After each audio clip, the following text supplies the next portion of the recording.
शुरुआत में राज्य के राजकुमार से होती है, जिसकी शादी अल्मानिया राज्य की राजकुमारी मारिया से तय की गई थी। दोनों की एंगेजमेंट के लिए कई सारे मेहमान आए हुए थे, लेकिन मारिया की शक्ल से साफ पता चल रहा था कि वो ये शादी बिल्कुल भी नहीं करना चाहती।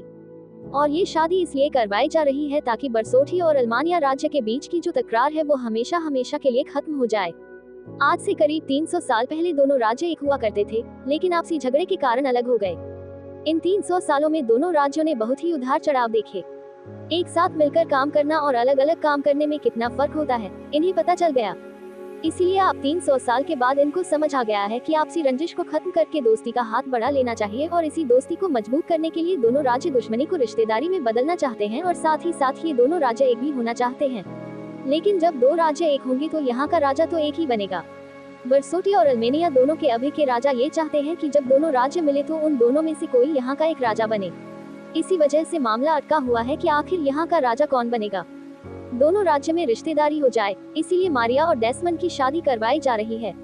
डेस्मंड तो इस शादी से बड़ा खुश होता है, लेकिन मारिया डेस्मंड को बिल्कुल भी पसंद नहीं करती। इसीलिए एंगेजमेंट के कुछ दिनों के बाद ही वो शादी मना करके एक के साथ शादी कर लेती है।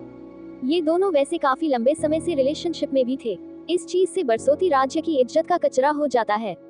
दोनों राज्य की दोस्ती आगे बढ़ना तो दूर एक दूसरे के जान के दुश्मन बन जाते हैं। अब डेस्मंड परेशान हो जाता है कि वो करे तो करे क्या करे। फैमिली की इज्जत बचाने के लिए कुछ ना कुछ तो करना ही पड़ेगा। तब उसका असिस्टेंट कहता है कि सुनो, मारिया की एक छोटी बहन है जो कि अमेरिका में रहती है। कभी वो अपने राज्य में नहीं आई क्योंकि उसको राजाओं वाली जिंदगी बिल्कुल पसंद नहीं है। अगर आप उससे शादी कर लेते हो तो भी बात वही हो जाएगी, दोनों राज्य रिश्तेदार बन जाएंगे। ये सुनकर कहता है तो ठीक है, पता करो कि मारिया की छोटी बहन कहाँ रहती है। मैं जल्दी से जल्दी उससे शादी करना चाहता हूँ। दूसरी तरफ दोस्तों, हम मारिया की छोटी बहन को देखते हैं। उसका नाम है जेनिफर और वो काफी ज्यादा उदास लग रही है क्योंकि उसके बॉयफ्रेंड ने आज उससे ब्रेकअप कर लिया है और उसे हमेशा हमेशा के लिए छोड़कर भी वो चला गया, जिससे बेचारे का रोल ब्रोकर बहुत ही बुरा हाल हो जाता है। जेनिफर यहाँ एक किराए के घर में अपने दोस्त एली के साथ रहती है। और हाँ, जेनिफर ने अपने दोस्त को ये तक नहीं बताया कि वो एक राजकुमारी है।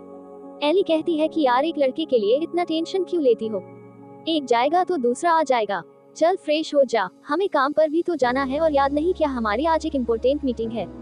असल में एली और जेनिफर ने लड़कियों के लिए एक छोटा चैरिटी प्रोग्राम शुरू किया है, जिसमें वो लोगों को प्रेरित करते हैं कि वो लोग भी चैरिटी में पैसा दे। इसलिए जेनिफर मूड फ्रेश करके मीटिंग में आ जाती है और वहाँ भी उसका मूड खराब हो जाता है क्योंकि वो बड़ी उम्मीद से आई थी, लेकिन किसी ने 1 रुपया भी उसके चैरिटी में नहीं दिया। इसलिए वो दोबारा से अपने घर की ओर जाने लगती है, पर रास्ते में अली को ऐसा महसूस होता है कि कोई उस पर नजर रख रहा है।